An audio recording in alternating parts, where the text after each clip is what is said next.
সিরাজগঞ্জ সরকারি কলেজে যুবরাই লড়বে, সবুজ পৃথিবী গড়বে প্রতিপাদ্যে সবুজ শুভেচ্ছা ও শুভ কামনা কর্মসূচি অনুষ্ঠিত হয়েছে। শনিবার ২৫ এপ্রিল সকালে কলেজ রোডে ২০২৫-২০২৬ শিক্ষাবর্ষে স্নাতক সম্মান প্রথম বর্ষে ভর্তিচ্ছু শিক্ষার্থীদের স্বাগত জানাতে পরিবেশবাদী সংগঠন গ্রিন ভয়েস এ আয়োজন করে। কর্মসূচির লক্ষ্য ছিল নতুন শিক্ষার্থীদের পরিবেশ সচেতনতা বৃদ্ধি ও সবুজায়নে বার্তা ছড়িয়ে দেওয়া।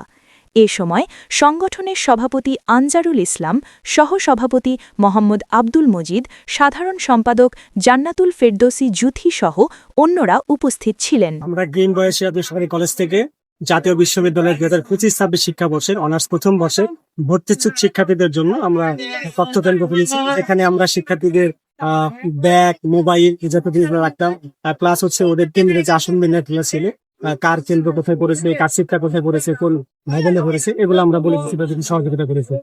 এছাড়াও তারা আমাদের কাছে যে কোনো পরামর্শ চাইলে আমরা সেই পরামর্শ